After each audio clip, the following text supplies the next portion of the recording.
अनिल, ये तीनों posters okay हैं। एक काम करो, इनकी आज ही प्रिंट निकलवाओ, ठीक है? और 20-20 फीट की होर्डिंग्स पूरे पुणे में लगनी चाहिए। अंडरस्टूड? नमस्कार रति मैडम। अरे गावड़े जी, आप कुछ काम था आपको? नहीं, काम तो नहीं था। योगेश हमारे छोटे भाई की तरह था, तो मैं सोचा कि खुद आकर के आपको प्यार से समझाऊं। तो एक कॉल ही कर लेते ना। इस उम्र में इतनी तकलीफ क्यों दे रहे हैं खुद को?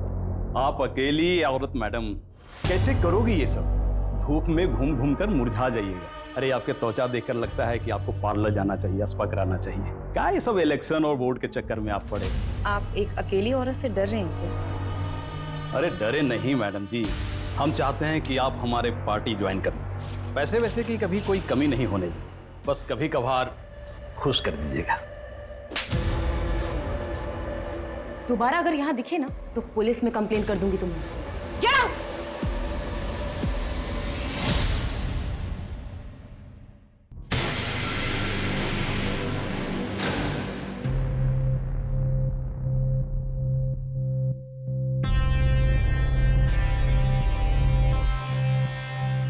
रति, कब तक हम ऐसे छुप छुप के मिलते रहेंगे?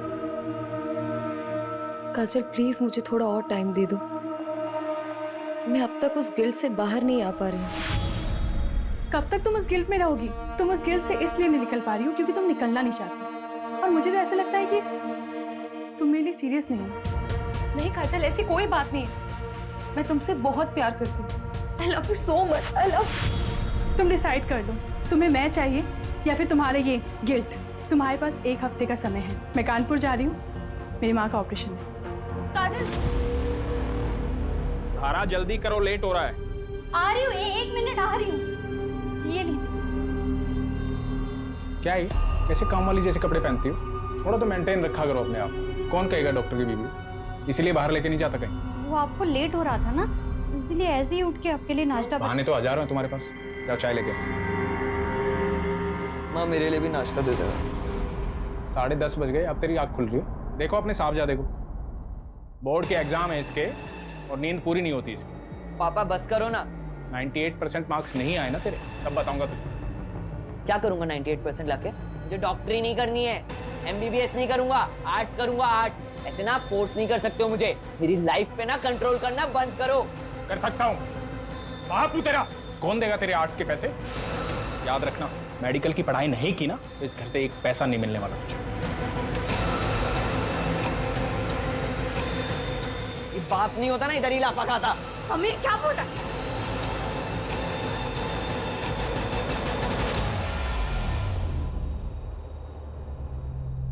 माता जी, ये दवाई मैंने लिखी है और ये हमारे कैंप की तरफ से फ्री। जुग जुग जियो बेटा, तुम बहुत ही अच्छा काम कर रहे हो। भगवान तुम्हारी सारी मनोकामना पूरी करे।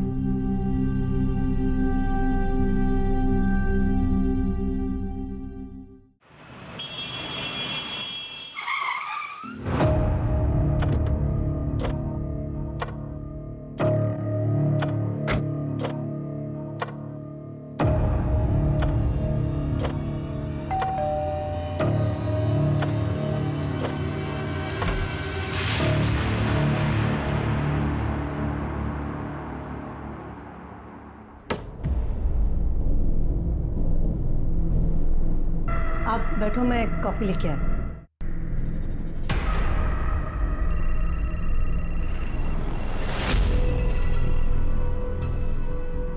रवि, वो मैंने आपसे जो 2 लाख रुपए मांगे थे ना बैंक से निकालने के लिए, वो प्लीज लेके आना। सारा फालतू चीजों के लिए पैसे नहीं है मेरे पास। पहले भी कई बार बोल चुका हूँ मैं। रवि, आप अच्छे से जानते हो मैं पैसे वेस्ट नहीं करूंगी। मुझे जरूरत है इसीलिए मांग रही हूँ।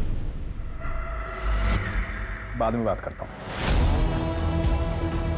अभी किसी पेशेंट के आया हूँ, तबीयत ज्यादा खराब है उसकी, आने में लेट हो जाऊंगा।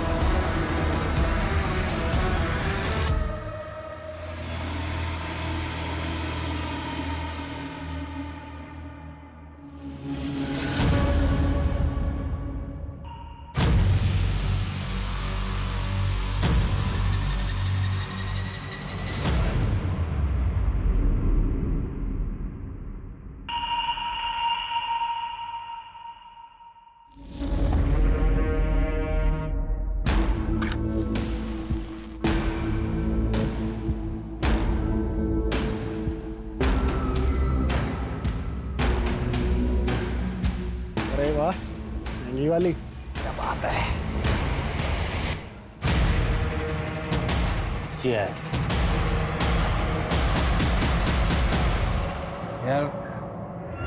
मेरी तो बस एक ख्वाहिश है, मुझे ना अपने बेटे को जोर से गले लगा के आई लव यू बोलना है। अरे रवि बाबू, आपके दुख की दवा तो आसान है। आप ना अपने बाप वाली ईगो ना साइड में रख के अपने बेटे को जोर से गले लगा के आई लव यू बोल दो। बिल्कुल। पर मेरे दुख की दवा नहीं है बाबू, 28 का हो चला हूँ पर कोई मिलती ही नहीं है। अरे ऐसा लुक्के के जैसा घूमेगा तो तेरे को कभी कोई नहीं मिलेगी। भाऊ आप तो लुक्के नहीं हो ना, तो आपके आगे पीछे क्यों नहीं घूमती 4-5 लैला है? मुझे लुक्का बोल रहे हैं। भाऊ मैं क्या बोल रहा था कि अबे क्या कर दिया ये? हाँ? समझता नहीं तेरे को? हाथ कैसे लगाया मेरे को तूने? अरे लड़की खड़ी है, शर्म नहीं आती तुम लोगों को? हाँ?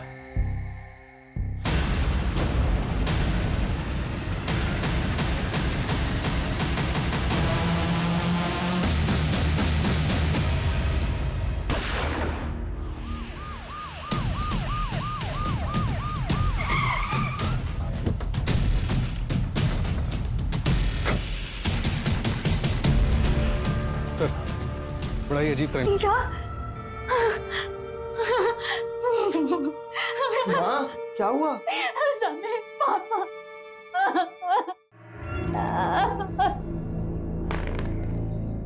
क्या बात है?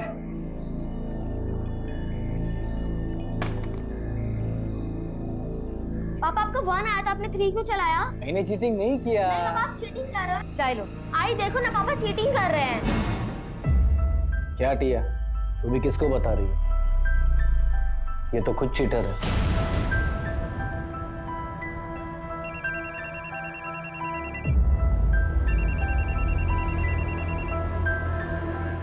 हेलो, हाँ मैं जानती हूँ प्रदीप को। क्या हुआ? क्या?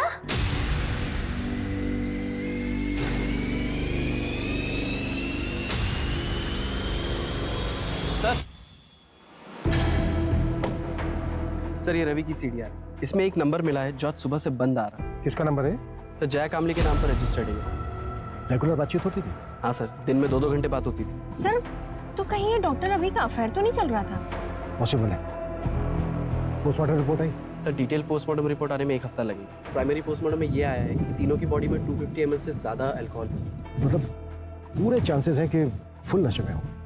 उनके पास ऐसा कोई रीजन नहीं जानते सर। जया कामली, शायद नाम से लता तांबरे। कैसे जानती थी आप प्रदीप?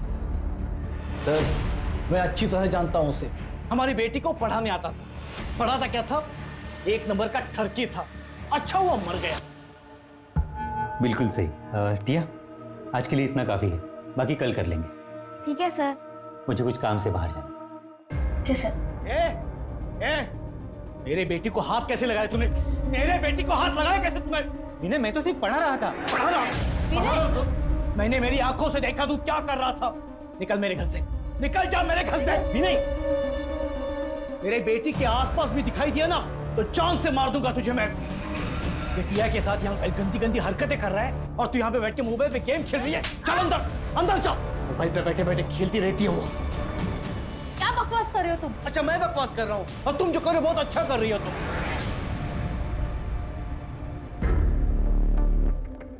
सॉरी सर, वो थोड़े गुस्से वाले हैं। मंजू, यस। इन दोनों को देखिए। कभी आपने प्रदीप के साथ देखा है इन दोनों को? जानती हैं आप इन्हें? नहीं, मैंने नहीं देखा। प्रदीप की फैमिली में से जानती है किसी को? क्योंकि हम उसके घर पे गए थे, घर पे ताला लगा हुआ था और नेबर से भी हमें कोई खास इन्फॉर्मेशन नहीं मिली। नहीं सर, उसने कभी कुछ बताया नहीं। शायद वो अकेला ही रहता था। अच्छा मिसेस तांबरे, क्या आप कोई ऐसा रीजन जानती हैं जिसकी वजह से प्रदीप सुसाइड कर सकता है? नहीं सर, मैं अच्छे से जानती हूँ उसको। प्रदीप सुसाइड कर ही नहीं सकता। अपना वादा याद है ना तुम्हें? भूली तो नहीं? वरना मैं अभी भी पुलिस के पास जा सकती हूँ। नहीं, पुलिस के पास मत जाना। मैं रवि के अंतिम संस्कार में बिजी थी। मैं तुम्हारा काम कर देती हूँ। जल्दी करो, मैं और दिन ज्यादा वेट नहीं कर सकती हूँ। हाँ ठीक है।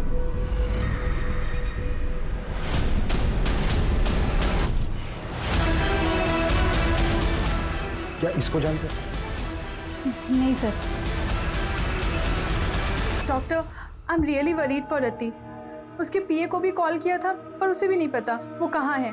कुछ दिन की छुट्टी बोल करके गई थी। हाँ, आज रति का सेशन था पर वो आई नहीं। टू बी ऑनेस्ट, मैं खुद भी उसके लिए थोड़ा वरीड हूँ, स्पेशली लास्ट सेशन के बाद। मुझे पता था कि यही होगा। आप कितना भी भाग लो लेकिन आपके कर्म आपको ढूंढ ही लेते हैं। इसलिए मेरे साथ ये सब हो रहा है। काजल भी मुझे छोड़कर चली गई। कुछ बचा ही नहीं मेरी जिंदगी में, कुछ भी नहीं। मैंने उसे बहुत समझाया था लेकिन वो मेरी बात समझने के लिए तैयार ही नहीं थी। अगर आपसे वो कांटेक्ट करती है ना तो आप प्लीज मुझे कॉल करके बता दीजिएगा। ओके।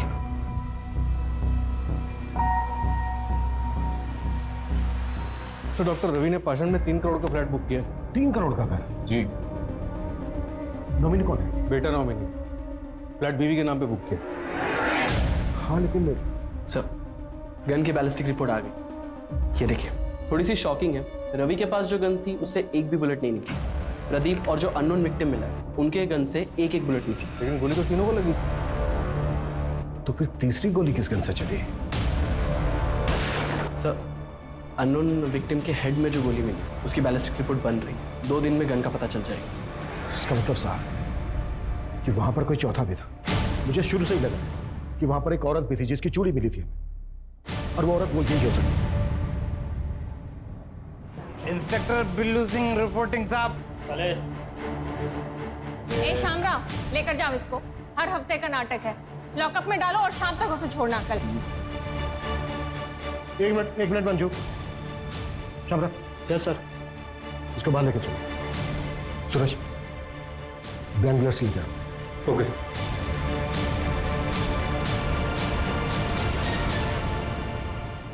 चल पकड़। गन? निशाना लगा उसमें। घबरा मत, निशाना लगा। शाबाश। हाँ, लगा निशाना।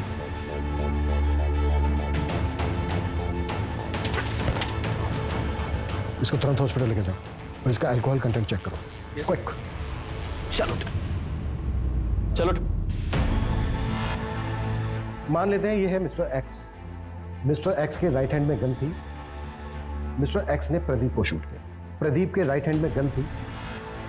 प्रदीप ने रवि को शूट किया। रवि के हाथ में भी गन थी लेकिन रवि की गन तो चली नहीं। तो फिर मिस्टर एक्स को गोली लगी कैसे? देखो, इन तीनों के ब्लड में 250 ml से ज्यादा अल्कोहल कंटेंट था। बिल्लू भी हैवी ड्रिंक करता है, जैसा कि हमने देखा कि बिल्लू ठीक से खड़ा भी नहीं हो पा रहा। निशाना लगाना तो दूर की बात। सर, तो फिर ये मिस्टर एक्स और प्रदीप का निशाना इतना सटीक कैसे लगा? दोनों में से किसी का भी निशाना नहीं चूका। इसका मतलब ये पूरा क्राइम सीन सेटअप था। एग्जैक्टली, हमें गुमराह करने के लिए। ये कोई मास सुसाइड नहीं बल्कि मास मर्डर था। इसका मतलब साफ है कि यहाँ पे इन तीनों के अलावा भी कोई चौथा था और ये चौथा है हमारा। और अपना मुंह बंद रखना। और हाँ, याद है मुझे मेरी डील। शहर छोड़ के चली जाऊंगी मैं। तेरे लिए यही अच्छा होगा। और गलती से भी समीर की कंप्लेंट पुलिस में नहीं करूँगी। बोला ना, नहीं करूंगी।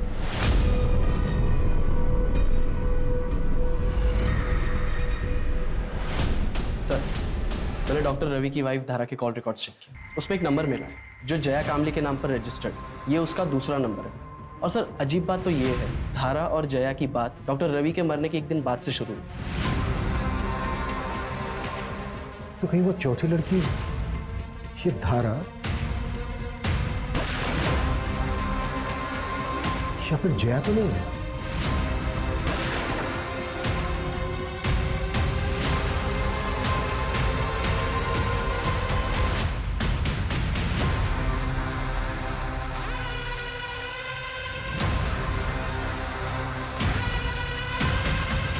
जी, मैं जानती थी जया को। उसका रवि के पास इलाज चल रहा था।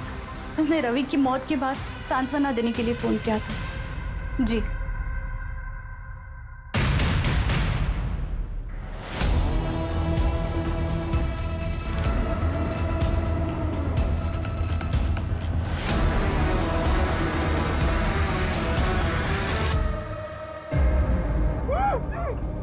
मेरे पापा से वापस मिलने की कोशिश की ना तो जान से मार दूंगा।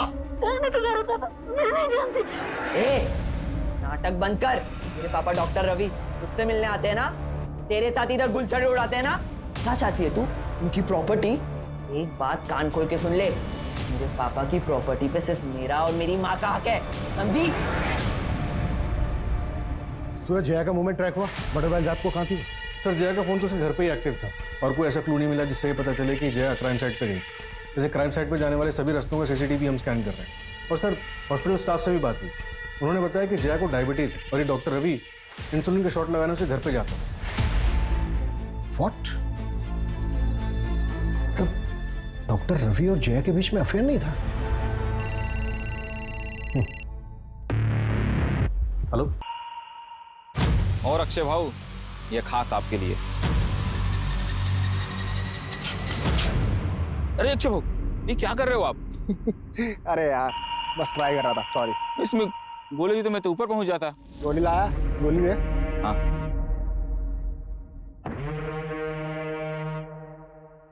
और चौथी वाली कहाँ है? चौथी कहाँ है? वैसे भाऊ, आप लोग करने क्या वाले हो? मतलब बस पूछ रहा था मैं, अपन को क्या?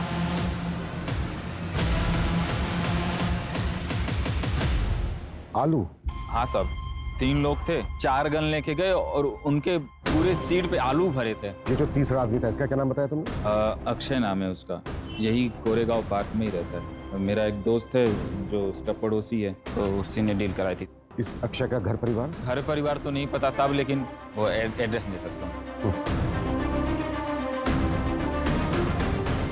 तो शायद ये मास सुसाइड ही था। शायद हाँ। गन इन तीनों ने खुद खरीदी। सवाल ये है कि चौथी गन किसके लिए खरीदी गई? तो शायद वो गन किलर के पास। इन तीनों ने और वो चौथा आदमी औरत जो भी कोई है, इन सब ने मिलकर ये प्लान किया होगा और फिर ये चौथा शख्स बैकआउट कर गया होगा। या फिर ये भी हो सकता है कि शुरू से इसका ये प्लान था। सवाल ये है कि ये चौथा शख्स कौन है और उस चौथे शख्स का इन तीनों के साथ क्या कनेक्शन? सबसे पहले हम इस कनेक्शन को ढूंढना। और सर वो आलू जो शाहिद ने बताया था, इतने सारे आलू से समझ में नहीं आ रहा है। मैं तो बेहोश था हॉस्पिटल में, कल ही डिस्चार्ज हुआ हूं। मुझे तो पता ही नहीं था कि अक्षय इस दुनिया में नहीं। इस महीने मेरा ऑपरेशन है, 10,000 कम पड़ रहे थे, वो इसी जुगाड़ में लगा था। उसने जिंदगी में अपने लिए कुछ नहीं किया, मेरे पीछे ही परेशान रहता था। वो कभी आत्महत्या नहीं करता। देखिए चंदन जी, ये तो हम नहीं कह सकते, पर क्या आपकी जानकारी में कोई ऐसा है जो अक्षय को जान से मार सकता है? कोई ऐसा क्यों करेगा? सीधा साधा था मेरा बेटा, न नशा, न लड़की, न कोई और ऐश, सिर्फ मेहनत करना जानता था। चंदन जी, ये 2 लोग हैं जिनकी बॉडी हमें आपके बेटे अक्षय की बॉडी के साथ मिली थी। आप जानते हैं? नहीं, मैंने इनको नहीं कभी देखा। ठीक है चंदन जी, अभी आप अपने घर जा सकते हैं। मंजू, गायकवाड़ को बोलो कि वो इनको इनके घर तक छोड़ दें।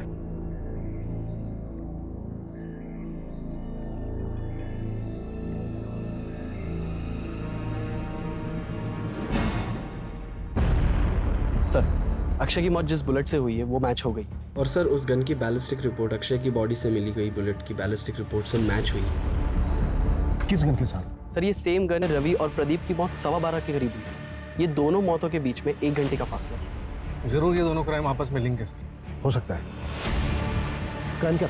सर एक औरत ने सुसाइड कमिट किया, उसी के घर में उसी की लाश 4 दिन बाद मिली।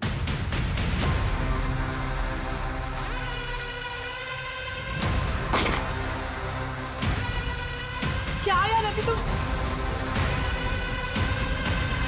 हाँ सर, और उसकी बीवी रति यादव, ये भी इलेक्शन लड़ने वाली थी।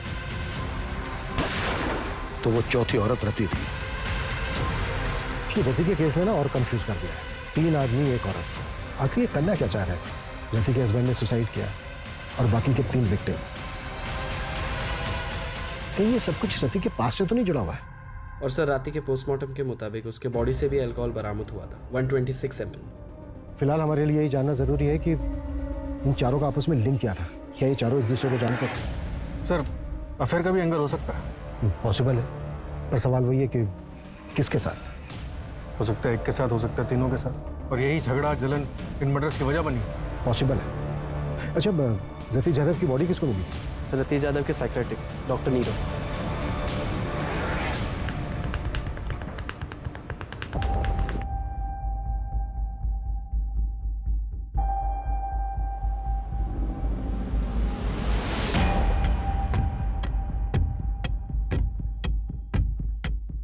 हेलो सर, रियली सॉरी, आप लोग काफी टाइम से वेट कर रहे हैं क्या? नहीं, इट्स ओके।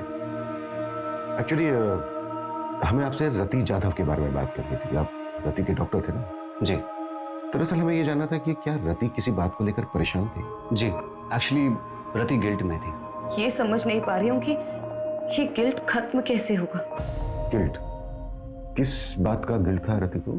कुछ साल पहले उसके हस्बैंड योगेश की डेथ हो गई थी और रति उसके लिए खुद को जिम्मेदार मानते थे। रति, आई एम हो। ये तुम दोनों? सब क्या हो रहा था? योगेश, योगेश मेरी बात सुनो। क्या बात सुनो तुम्हें शर्म नहीं है? मेरा नाम, मेरी इज्जत सब मिट्टी में मिल जाएगा। इलेक्शन कैंपेन स्टार्ट होने वाला है। तुम टेंशन मत लो, मैं और काजल कहीं दूर चले जाएंगे। मुझे छोड़कर सबको पता चल जाएगा। मेरा नाम, मेरा करियर, मेरी इज्जत सब बर्बाद हो जाएगा। योगेश मेरी बात सब सुनो। बर्बाद हो जाएगा। और वो इलेक्शंस? सब वो ये सब कभी नहीं करना चाहती थी। वो तो योगेश के शुरू किए हुए प्रोजेक्ट्स को कंप्लीट करना चाहती थी। उसके बाद ईयर एंड में हमारा कनाडा जाने का प्लान था। अब कनाडा सेटल होने का प्लान था। वहाँ की एक यूनिवर्सिटी में मैंने पीएचडी का फॉर्म भी फिलअप कर दिया था। सब कुछ ठीक चल रहा था, सब कुछ। लेकिन उस दिन हमारे बीच झगड़ा हो गया। कब तक तुम उस गिल्ट में रहोगी? और मुझे तो ऐसा लगता है कि तुम मेरे लिए सीरियस नहीं हो। नहीं काजल, ऐसी कोई बात नहीं। I love you so much, I love. और मैं कानपुर चली गई। सब मेरी गलती है सर।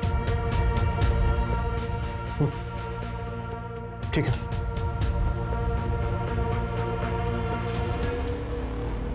सर, प्रदीप ने मार्केट से 10 लाख रुपए उठाए थे और सर प्रदीप की लोकेलिटी में एक ज्वेलरी शॉप है। उसने वहां से 20 लाख के गहने ऑर्डर किए थे और सर उसने दुकानदार से कहा था कि वो अपनी बेटी के फ्यूचर के लिए इन्वेस्टमेंट करना चाहता है। कहाँ है उसकी बेटी? सर मैंने पता किया है, 13 साल पहले प्रदीप को एक बेटी पैदा हुई थी, लेकिन सर बच्चे को जन्म देते समय उसकी वाइफ की मौत हो गई थी। और सर उस नर्सिंग होम के रिकॉर्ड्स पता करते हुए हमें एक जाना पहचाना नाम मिला है जिसने उस वक्त उसी नर्सिंग होम में एक मरे हुए बच्चे को जन्म दिया था। कौन?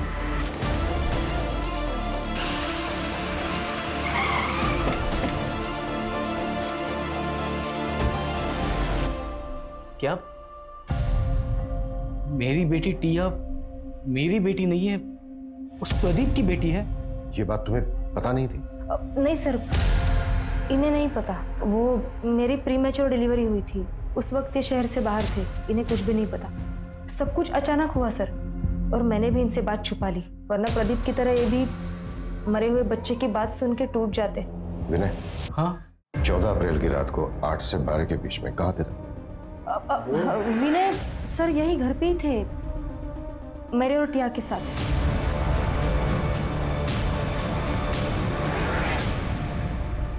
सर, रति के बैंक रिकॉर्ड्स चेक करके पता चला है कि कनाडा की एक यूनिवर्सिटी में उसे 30 लाख रुपए की फीस भरी थी और अगले महीने उसे 70 लाख रुपए और भरने थे। प्रदीप ने 20 लाख रुपए के गहने ऑर्डर किए थे और डॉक्टर रवि ने 3 करोड़ का फ्लैट बुक किया। ये लोग इतने बड़े इन्वेस्टमेंट कर रहे थे, जबकि इनके अकाउंट में पेमेंट करने के लिए पैसे नहीं थे। ये भी तो हो सकता है कि पैसा कहीं से आने वाला हो इनके पास, और ये बात पहले से किसी को पता। सर, रवि को मारने के लिए धारा, जया और समीर सबके पास मोटिव था। और तो और सर, प्रदीप को मारने के लिए विनय के पास भी मोटिव था।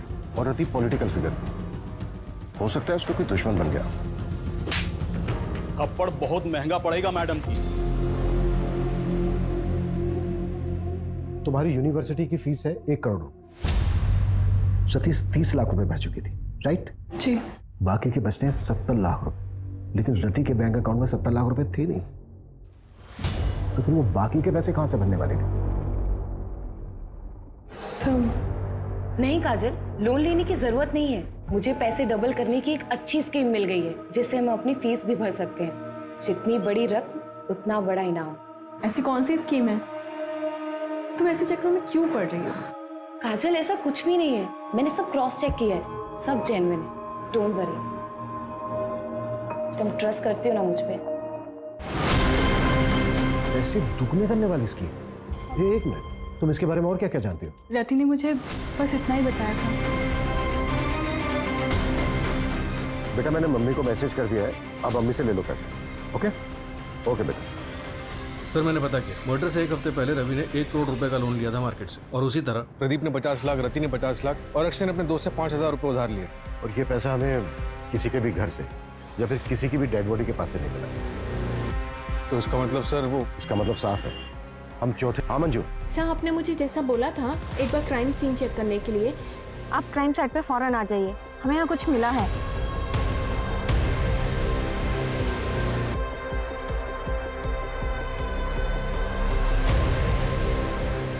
सूरज,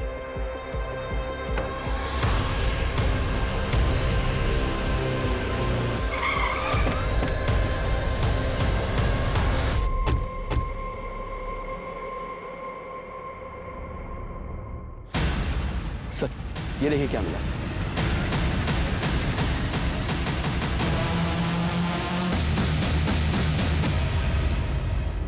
ये चल क्या रहा है? जमीन के अंदर मटकों में आलू। गन सेलर शाहिद ने उन तीनों को गन बेचते वक्त उनकी कार में बहुत सारे आलू देखे थे। Right sir. 4 डेड बॉडीज, इतने सारे सस्पेक्ट्स,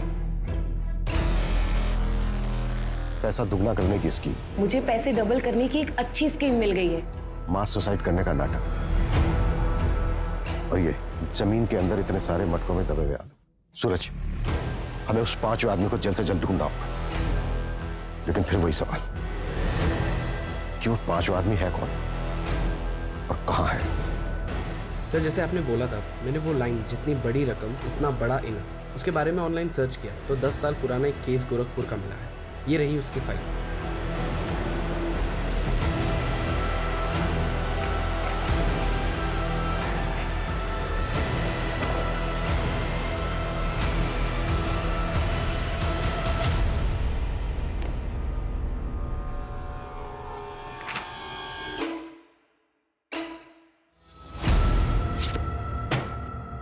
दस साल पहले देव श्रीवास्तव ने पोंजी स्कीम बनाई थी और सबको लूट लाट कर भाग गया था। ये केस सीरियस तब हुआ जब 2 भाइयों ने सुसाइड कर लिया था।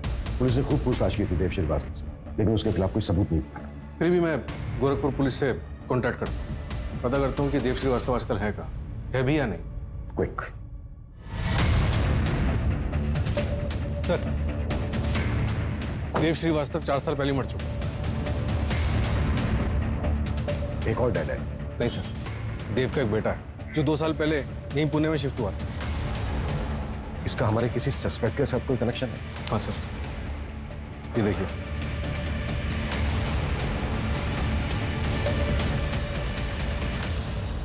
मेरे पास पैसे डबल करने की स्कीम है। ऐसा होता है क्या? आदमी भरोसे का? हाँ, मैं उसे अच्छे से जानती हूँ, लेकिन एक आदमी और चाहिए विधि के लिए। वो तो मैं ले आऊंगा। अरे पर पैसे लेके भाग गया तो? अरे नहीं यार, रति ने मुझे बोला है पहले वो डेमो देगा। क्या डेमो के लिए पैसे देने होंगे? अरे नहीं नहीं, डेमो के लिए पैसे नहीं, कुछ और लगेगा।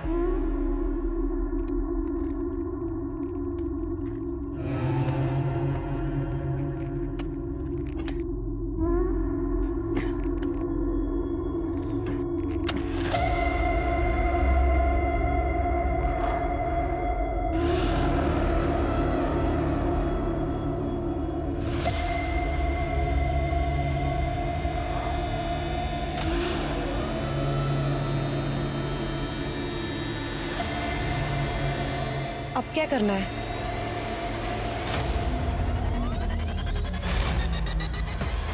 तुम चारों का कार्य समाप्त हुआ और मेरा कार्य आरंभ। इसके लिए तो तुम्हारे पास एक ही रास्ता है, तुम तुम्हारी पार्टनर काजल के साथ अब्रॉड चली जाओ। लेकिन डॉक्टर, मेरे पास इतने पैसे नहीं हैं। इसके लिए मेरे पास एक रास्ता है, सीक्रेट है, मैं पैसे डबल कर सकता हूँ। क्या? कैसे? एक तरीका है, अब साइंटिफिक नहीं है, और इस विधि को पूरा करने के लिए तुम्हें 4 लोगों को इकट्ठा करना हो जो कि पैसा डबल करने की चाह रखते हो। लेकिन डॉक्टर, ये सब होगा कैसे? पहले तुम 4 लोगों को आइडेंटिफाई कर लो, उसके बाद मैं तुम्हें डेमो भी दे दूंगा। उसके बाद अगर तुम चारों को मुझ पर भरोसा होता है तब पैसे लेकर आना।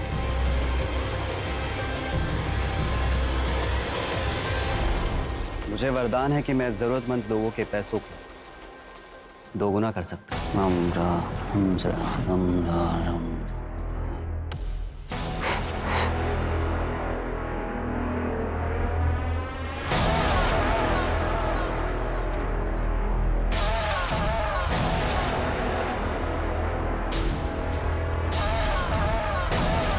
यहाँ आओ, यहाँ खोदो। सच क्या है खुद ब खुद पता चल जाए।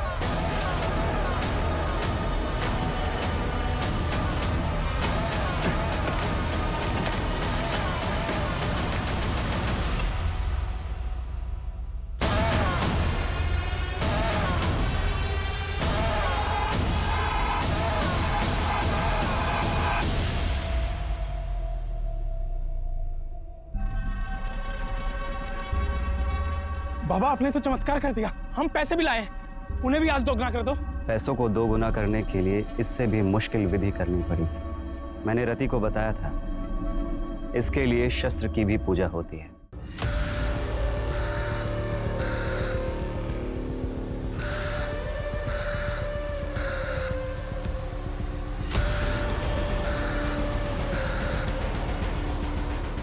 अब मुझे इस कार्य को पूरा करने के लिए समय लगे और एकांत भी। उसके पहले आप लोग आपके मोबाइल फोन्स स्विच ऑफ करके इस बैग में डाल दीजिए।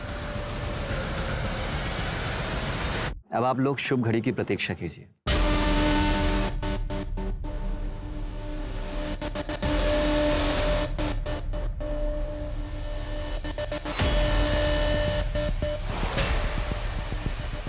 भाव मैं क्या बोल रहा था कि अरे क्या कर दिया ये? हाँ? समझता नहीं तेरे को? हाथ कैसे लगाया मेरे को तूने? तो तेरे को छोड़ू क्या कर रहे हो यार? छोड़ो। क्यों झगड़ा कर रहे हो तुम दोनों? अरे बेद, चलो दारू पियो ना। तू सही कह रहा है, मुझे भगवान बनना है।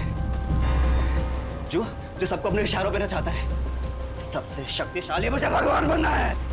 लेकिन अगर पुलिस को पता चल गया तो तुझे कैसे पुलिस पकड़ सकती है? तो आगे क्या कर रहे हैं? हम दोनों मलेशिया भाग जाएंगे। अब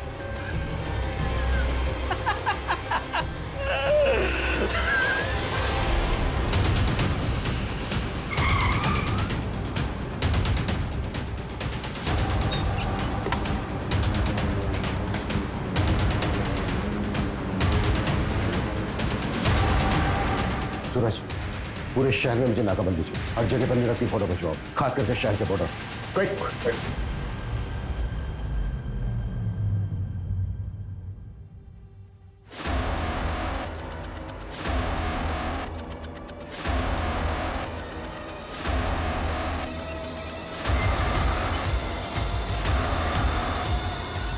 आप लिसन, तुम रूम में जाके शैंपेन निकालो। ओके। मैं बस 2 मिनट में आया।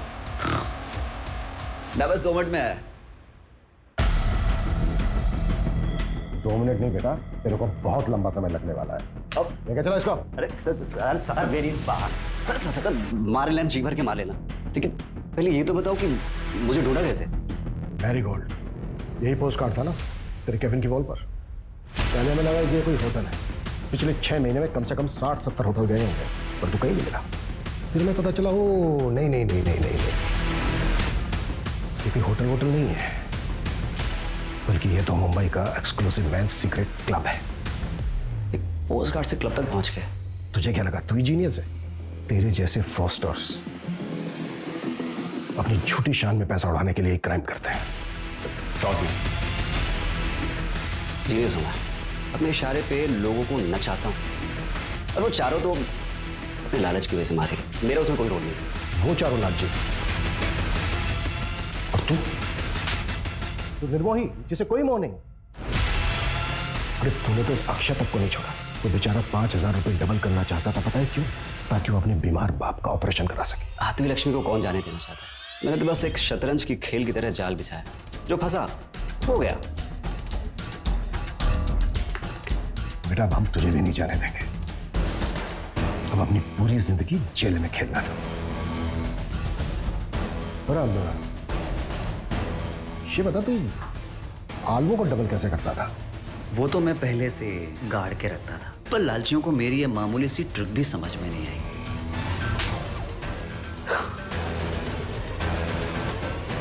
नीरव को कोर्ट ने आईपीसी की धारा 302 एंटी सुपरस्टिशन और ब्लैक मैजिक के तहत दोषी पाया और 14 साल की सजा सुनाई। लालच एक ऐसी बला है जिसमें आदमी सब कुछ भूल जाता है, अपनी सुध बुध कमाता है। तीनों पढ़े लिखे लोग अच्छी सोसाइटी से थे, चाहते तो मेहनत करके खूब पैसा कमा सकते थे, पर नहीं, सब कुछ भूल भाल कर